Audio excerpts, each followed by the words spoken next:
sommes le mardi 8 juillet 2025 et aujourd'hui, on plonge dans les sources pour décrypter ensemble les répercussions des nouvelles menaces tarifaires américaines sur les marchés mondiaux. Bonjour, oui, l'objectif c'est vraiment ça, extraire les infos clés, comprendre ce qui se passe, les dynamiques actuelles. Alors commençons par le début. Washington a, on peut dire, ravivé les tensions commerciales. Des lettres ont été envoyées, c'est ça? À 14 pays. C'est ça. Japon, Corée du Sud, Malaisie, Afrique du Sud, Thaïlande. La liste est assez longue. Et la menace, ce sont de nouvelles surtaxes douanières. Et pas des petites, j'ai vu les chiffres, entre 25 et 40. Exactement, c'est conséquent, avec une implication potentielle dès le 1er août. Mais, point important, cette date est présentée comme pas 100% ferme. Ah, donc une marge de négociation. Voilà, ça laisse une porte ouverte, même si elle semble étroite. L'objectif initial de Washington, les 90 accords en 90 jours, ça parlait de plus en plus compromis. Hmm. Et l'Union européenne, pendant ce temps, elle fait comment? Eh bien, l'UE négocie toujours séparément. D'après certaines sources, comme Politico, elle pourrait s'en sortir mieux peut-être avec une surtaxe plus générale autour de 10%. Voir des exemptions. Oui, potentiellement, pour certains secteurs clés. Mais ça reste à confirmer, bien sûr. Et puis, il faut rappeler qu'il y a déjà eu des accords signés avec le Royaume-Uni, le Vietnam. D'accord. Alors comment Wall Street a encaissé la nouvelle hier? Ça a baissé, non? Oui, on a vu une réaction assez claire. Le S&P 500 a perdu 0,8%, le Nasdaq et le Dow Jones un peu plus, autour de 0,9%. Mais pas la panique générale. Non, pas de panique généralisée à l'échelle mondiale. Les indices globaux sont restés relativement stables. Par contre, ce qui est notable, c'est le dollar. Le dollar américain qui se renforce. Exactement. Il a profité de ce regain d'incertitude, c'est classique. Revenons sur Wall Street. Cette baisse liée aux tarifs, donc, mais il y a aussi eu des mouvements spécifiques. Je pense à Tesla, qui a chuté de presque 7%. Oui, après une annonce de son dirigeant, ça c'est un facteur additionnel. Et pourtant, au milieu de tout ça, Goldman Sachs, qui relève ses objectifs pour le S&P 500, il voit plus 11% sur 12 mois. C'est un peu contradictoire, non? C'est une très bonne remarque. En fait, cet optimisme de Goldman Sachs, il semble beaucoup reposer sur l'anticipation de futures baisses de taux de la Fed. Ah, d'accord, il regarde déjà plus loin que les tarifs. C'est un peu l'idée. Il mise sur un soutien monétaire qui viendrait compenser les vents contraires commerciaux. Intéressant. Pendant ce temps, si on regarde vers l'Asie ce matin, l'ambiance semble différente, plus résiliente. Absolument, c'est assez net. Le Nikkei au Japon monte légèrement, plus 0,3%. Le Kospi en Corée du Sud, lui, grimpe bien, plus 1,5%.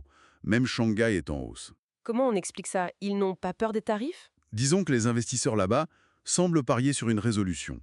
Ils se disent peut-être que, comme par le passé, des accords finiront par être trouvés in extremis. Et puis il y a le cas de l'Inde, qui est particulier. Effectivement, l'Inde a été explicitement sortie de ce plan tarifaire. Du coup, la roupie indienne s'est appréciée. Logique. Et autre fait marquant, dans la zone Asie, la Banque centrale australienne, surprise générale, elle a maintenu ses taux. Résultat, et le dollar australien a bondi. D'accord. Et même Samsung, j'ai vu ça, annonce un rachat d'actions alors qu'il prévoit une chute de bénéfices. Oui, une chute de 56% prévue au T2, à cause des puces, du ralentissement de l'IA, mais ils annoncent quand même un rachat d'actions.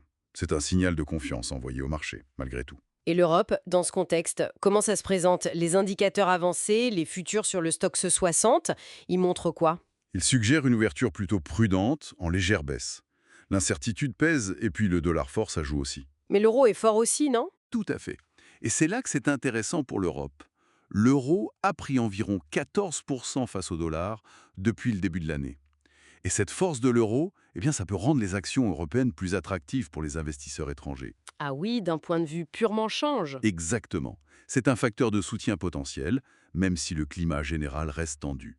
Un petit mot sur les matières premières. Le pétrole fait une pause, c'est ça? Oui, léger repli après une hausse récente. Le marché attend un peu de voir, notamment les prochaines décisions de l'OPEP+. Et l'or? Toujours, valeur refuge. Toujours. Toujours. L'or continue de monter.